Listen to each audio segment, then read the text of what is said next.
Shalom Bapak Ibu, Saudara-saudari terkasih, sidang jemaat yang diberkati Tuhan. Saudaraku, kali ini kita akan belajar sejarah. Karena sejarah itu adalah sesuatu yang pernah terjadi dan itu tercatat ya, dan Tuhan mengizinkan akan adanya catatan-catatan yang valid untuk kita dapat trace atau menelusurinya. Tetapi meskipun demikian, ada juga orang-orang yang karena tujuan dan ada kepentingan-kepentingan lain, mereka memutarbalikkan akan sejarah tersebut. Nah, saudaraku, sejarah apa yang akan kita bahas? Yaitu tentang Konsili Nisea. Ada juga yang menyebut dengan Nikea. Itu adalah sebuah wilayah di daerah Turki kalau sekarang, yang mana di tempat yang namanya Nisea atau Nikea itu ada satu tempat peristirahatan dari kaisar pada masa itu yang dipinjamkan untuk para hamba-hamba Tuhan, para uskup berkumpul dan mengadakan sebuah konsili atau muktamar, saudaraku ya.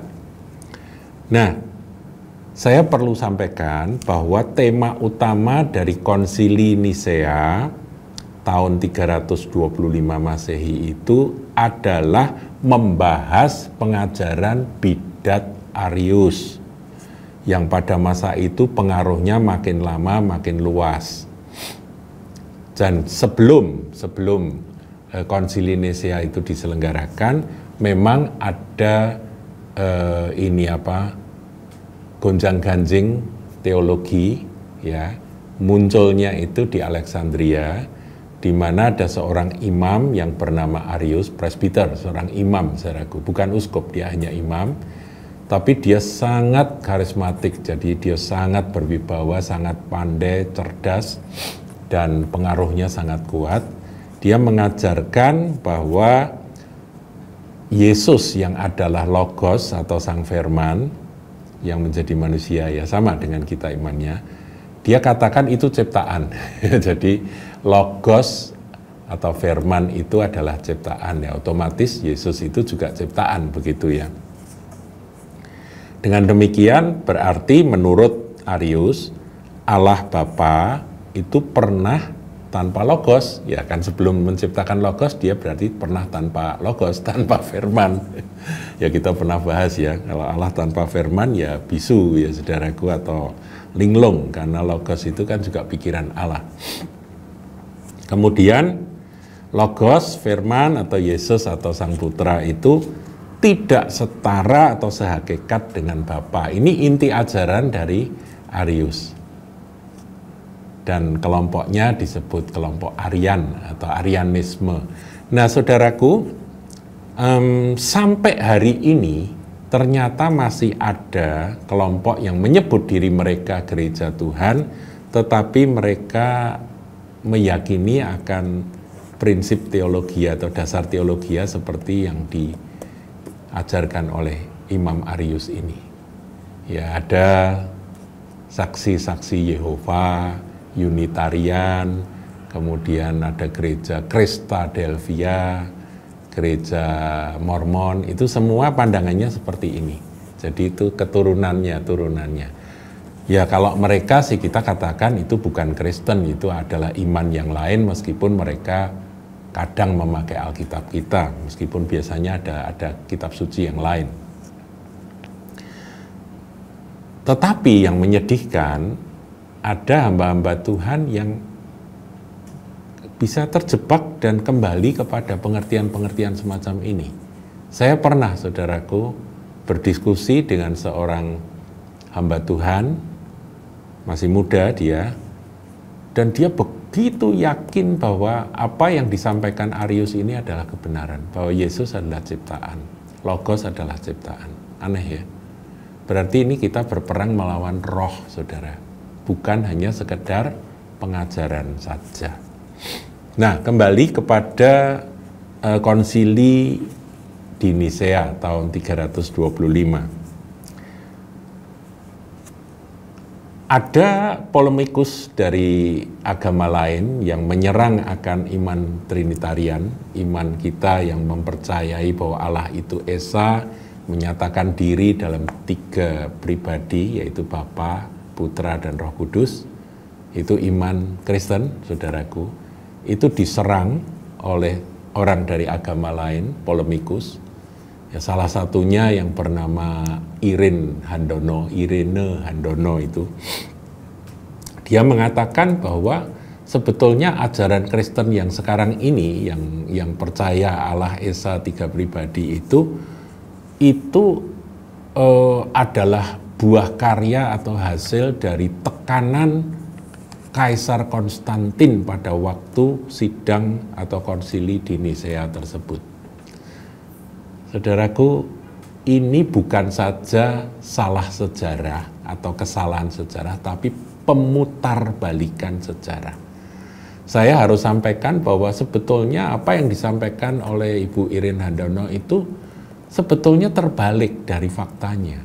Fakta sejarah itu mencatat bahwa justru Kaisar Konstantin yang berkuasa pada masa itu lebih cenderung berpihak pada Arianisme.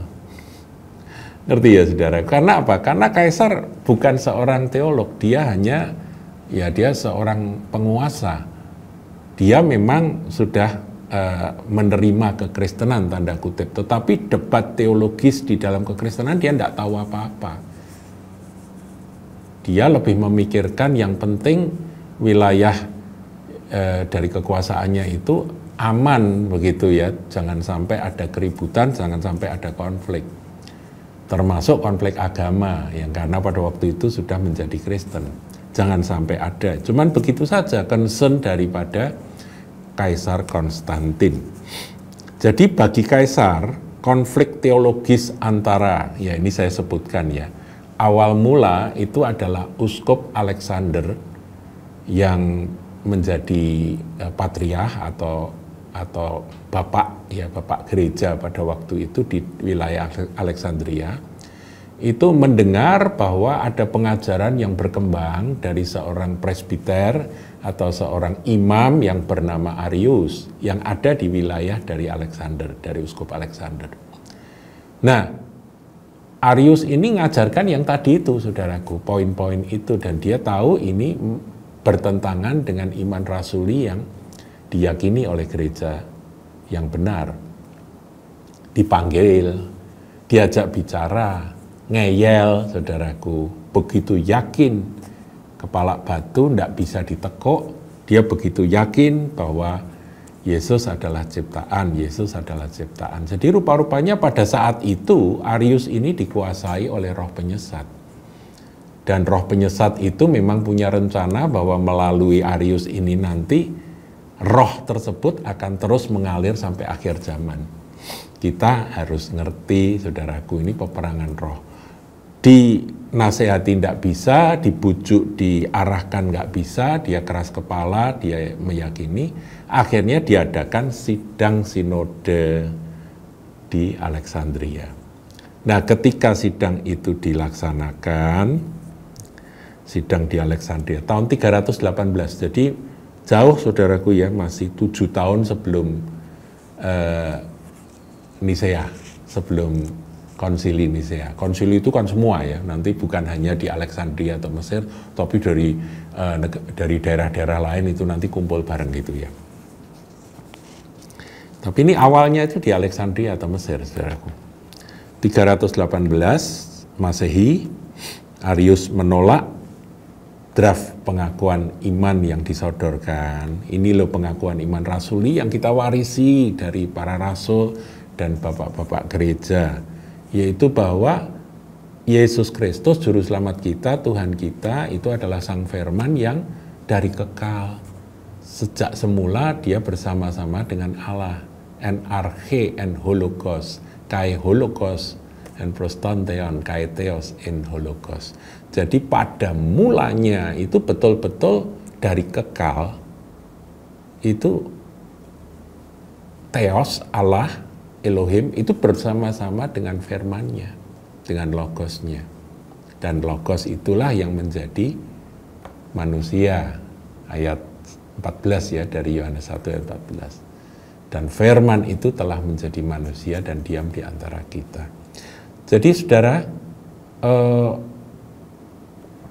sudah dijelaskan bahwa itulah iman rasuli yang diajarkan oleh firman Tuhan. Tapi dia punya data dan dia punya bukti-bukti, punya argumentasi yang akhirnya menolak untuk menandatangani akan draft iman, ya, sehingga terpaksa Uskup Alexander mengeluarkan akan pernyataan ekskomunikasi. Saudaraku, ekskomunikasi pada Arius dan anggota-anggotanya dan pengikut-pengikutnya, dia pengikutnya cukup banyak, itu tentunya berakibat dia harus meninggalkan Alexandria, tapi dia tidak mau, saudaraku. Dia tetap bertahan di Mesir sampai terjadi benturan. Ya, kalau di kalangan para petinggi rohani ini ya mereka bisa diskusi, tapi yang di bawah kan nggak bisa. Saudara, zaman itu zaman masih kasar ya orang-orangnya. Terjadi benturan fisik para pendukungnya dengan yang gereja yang Trinitarian dengan yang Arianisme, benturan, saudaraku. Nah, kemudian Arius berkampanye cari dukungan. Arius ini rupa-rupanya orang yang punya banyak kenalan, saudaraku. Yang dia hubungi pertama-tama adalah Eusebius dari Nikomedia dan Eusebius dari Kaisaria. Ada dua Eusebius, saudaraku ya. Yang satu Kaisaria, yang satu Nikomedia. Dia minta dukungan ya. Nah, saudaraku, dia ngomongnya begini kepada Eusebius dari Nikomedia ini ya. Dia nulis begini. Arius yang secara semena-mena telah dianiaya oleh Patriark Alexander karena kebenaran tertinggi yang juga Anda yakini, menyampaikan salam dari Tuhan kepada tuanku yang terkasih, yang saleh, Eusebius yang beriman kepada ajaran murni. Jadi orang-orang seperti ini, para kaum heresi, kaum sesat ini, selalu menganggap bahwa ajaran mereka yang paling murni. Saudara, titik akan hal itu. Yang lain itu enggak murni. Kami dianiaya karena kami berkata bahwa, ini tegas ya, Sang Putra memiliki awal, sementara Allah tidak berawal. Jadi dia membedakan, yang tidak berawal itu hanya Allah, hanya Theos, Elohim. Tapi kalau Putra itu punya awal. Padahal dia mengaku bahwa Putra ini dulunya Logos. Gitu ya, karena dia juga ahli Alkitab kan, dia juga tahu akan NRK and Hologos. Kai Hologos and Prostanteon, kai Theos and Hologos itu dia tahu, saudaraku. Dia ngerti. Tapi dia tetap berkeyakinan bahwa Logos itu tidak bersama-sama dengan Allah sejak semula. Jadi ada awalnya. Ya, dengan demikian dia ya meyakini bahwa Logos itu ciptaan. Firman itu bukan bagian dari zat Allah dan bukan yang setara dengannya. Jadi tidak setara dan bukan bagian dari hakikat Allah. Karena keyakinan ini aku dianiaya. Ya memang, dia diekskomunikasi karena keyakinannya sudah beda dengan keyakinan Kristen. Selebihnya Anda akan tahu sendiri. Sampai jumpa. Kemudian dia tambahkan, sebagai sesama murid Lucianus, nah ini, rupa-rupanya dia dengan Eusebius itu tunggal guru, saudaraku, murid dari Lucianus. Dan sebagai orang yang benar-benar saleh, saudara, saya beri catatan bahwa tentang kesalehan Arius itu tidak diragukan. Jadi Arius tidak punya cacat moral. Paham ya saudaraku ya? Jadi cacat moral sebagai hamba Tuhan itu beda dengan cacat doktrin atau ortodoksinya yang tidak ortodoks gitu. Nggak lurus pengajarannya. Jadi dia itu masalahnya ada di ortodoksi, bukan di moralnya, saudaraku. Jadi dia benar-benar saleh, sesuai dengan arti namamu, ingatlah akan penderitaan kami. Dikirim ya, kemudian Arius menuju Nikomadia. Eusebius dari Nikomadia mendukung dia, lalu ia menggalang dukungan para uskup di wilayahnya agar menekan akan uskup atau patriark Alexander supaya mengembalikan keimaman dari Arius, supaya dipulihkan lah gitu ya, minta dukungan akan posisinya sebagai presbiter atau sebagai imam itu dipulihkan, karena dia kan dicopot di sidang sinode Alexandria tahun 318 tadi. Nah saudaraku, inilah gambaran dari apa? Pra konsili Nisea. Ya, jadi konsili Nisea itu tidak ujuk-ujuk muncul, tidak. Itu ada penyebabnya. Penyebabnya adalah kegaduhan dari pengajaran sesat yang dimunculkan oleh Imam Arius dan disambut oleh banyak jemaat. Dan banyak gereja bahkan mempengaruhi beberapa uskup. Nah, ini kegaduhan ini kan harus dijawab, harus diselesaikan melalui muktamar atau konsili. Nah, konsili itu akhirnya diselenggarakan. Kaisar pertama melihat kalau diselenggarakan di Ankara, wah bisa terjadi benturan, karena di Ankara itu Ankara Turki ya saudaraku, itu orang-orangnya anti sama Arianisme. Wah ini bisa ribut, cari yang netral akhirnya Nisea yang dipilih gitu. Nah saudaraku, imam-imam dan juga para uskup yang menolak cukup banyak, tapi yang menerima dalam arti toleran kepada pandangan Arius itu juga tidak sedikit, saudaraku ya. Ini contohnya tahun 320 Masehi, itu Eusebius menggalang dukungan di provinsi Bitinia, wilayah Turki bagian utara. Jadi dibantu, Arius itu didukung sama teman yang satu perguruan itu, yang murid Lucianus itu ya.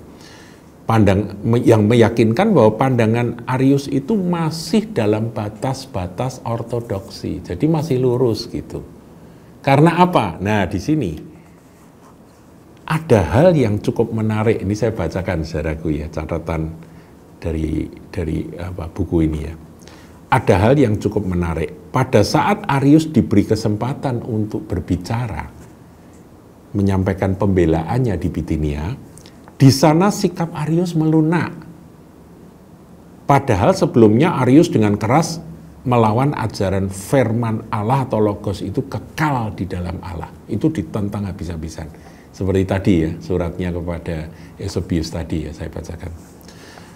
Nah di sana Arius menekankan bahwa pandangan teologisnya sangat dekat dengan uskup Alexander. Jadi sebetulnya aku tidak nolak akan ajaran dari uskup Alexander. Aku ini dianiaya karena apa? Karena dia hanya mengatakan bahwa putra itu memang beda dengan bapa. Jadi dia hanya mengatakan bahwa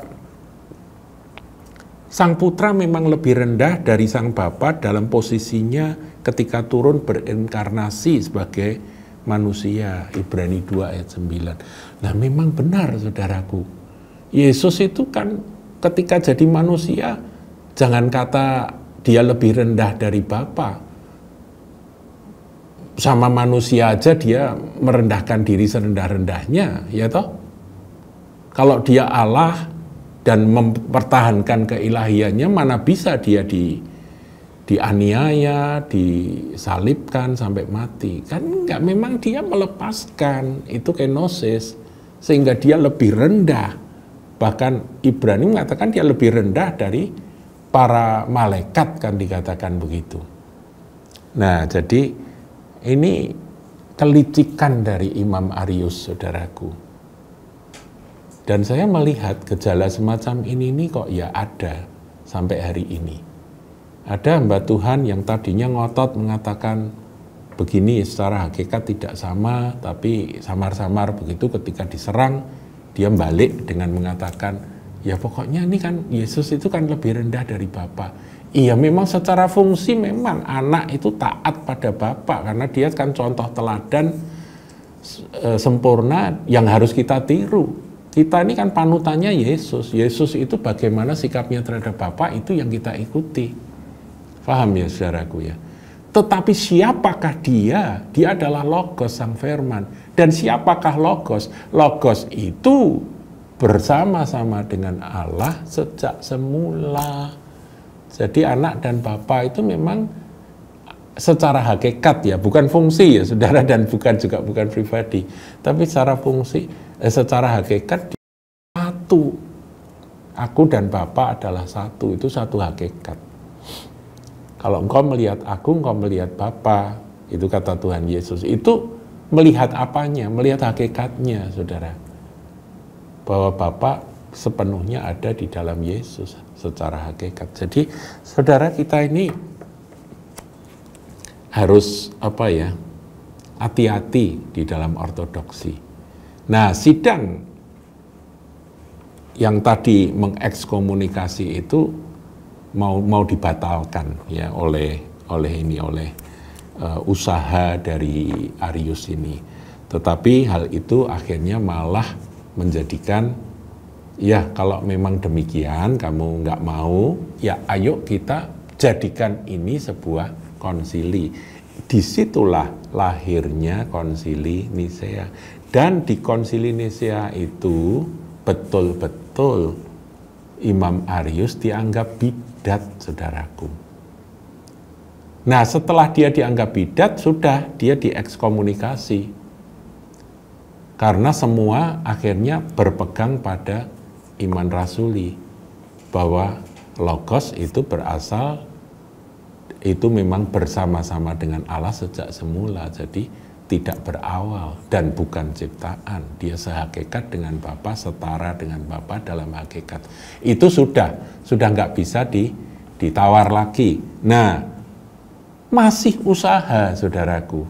Setelah dia melewati sidang, bukan sidang ya, konsili di Nisea itu, akhirnya dia berusaha lagi, yaitu secara politis. Dan memang ada orang-orang yang pro dia, yang bisa mendekati kaisar. Dan kaisar dikelilingi oleh orang-orang yang Arianisme, saudaraku, yang Arian. Bahkan pada akhir hidupnya, menjelang akhir hidupnya, kaisar kan belum dibaptis, saudaraku. Karena dia merasa dirinya berdosa, dia nggak mau dibaptis. Setelah dia selesai dengan di masa tuanya, dia selesai dengan tugas-tugas kenegaraan, dia baru minta dibaptis. Yang baptis adalah orang Arian, saudaraku, orang Arianisme. Jadi dia dibaptis oleh orang yang berfaham Arianisme. Jadi saudaraku, kita ini jangan mau dibodohin ya dengan orang-orang sekelas Irene Handono yang mengatakan bahwa justru kaisar itulah yang membela Trinitarian. Kebalik, saudaraku. Itu nanti Athanasius saja sempat dihukum oleh kaisar, bukan dihukum penjara, tapi dikucilkan gitu ya.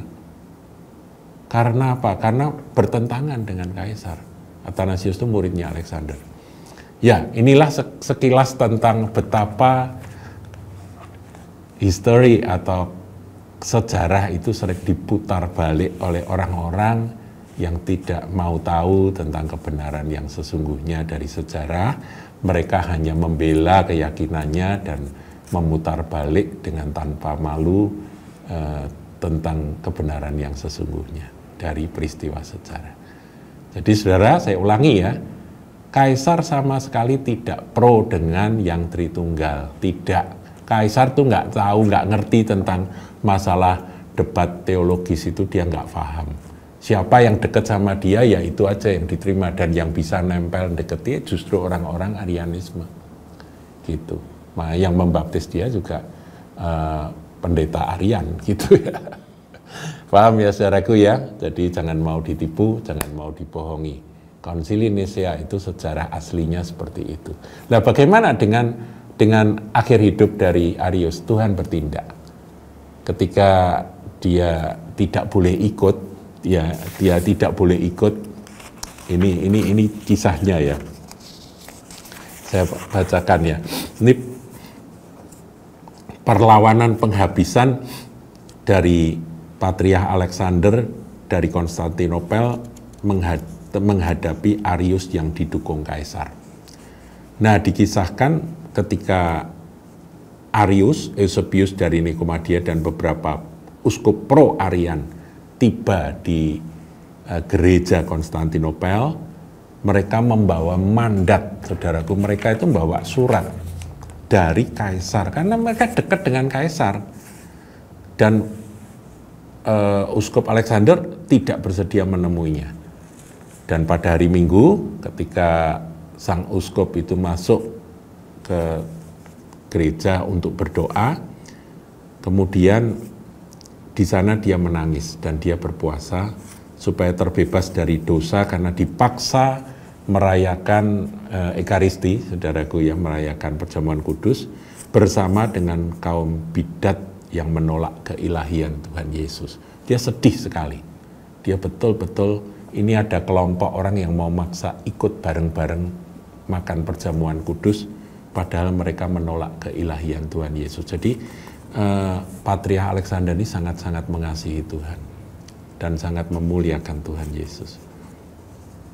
Dia menutup pintu basilika atau pintu gerejanya, dikunci dari dalam. Rombongan Arius datang, digedor-gedor, saudara, dor. Namun rencana tersebut tidak jadi, mau didobrak tapi akhirnya nggak jadi. Dan Arius dengan sombongnya, karena mendapat surat sakti dari Kaisar tadi, dia berkhotbah dengan berapi-api di depan pintu gereja atau basilika itu. Karena basilikanya kan dikunci dari dalam oleh Patriark Alexander kan. Dia berapi-api. Terjadi sesuatu yang aneh. Tiba-tiba dia sakit perut, dia lari masuk menuju WC dan tidak keluar-keluar, saudara. Di dalam WC tidak keluar sampai semua pengikutnya mengetok-ngetok, tidak dibuka pintu WC-nya, didobrak, dia tertelungkup dan meninggal. Sudah mati. Itu akhir hidup dari Imam Arius. Saudara, ini sejarah. Tidak ditambah, tidak dikurangi. Memang sejarah matinya Arius itu nanti ada tambahan dari pihak Arianisme mengatakan dia diracun dan sebagainya. Bagaimana bisa diracun? Dia ada di luar dengan seluruh pengikutnya dan dia dikelilingi oleh pengikutnya, dia berkhotbah, dia bawa surat sakti dari Kaisar. Jadi sejarah itu seperti itu, saudaraku. Namun demikian bahaya dari Arianisme masih ada sampai hari ini. Kita harus waspada. Ini saya berbicara tentang ortodoksi gereja. Tuhan Yesus memberkati.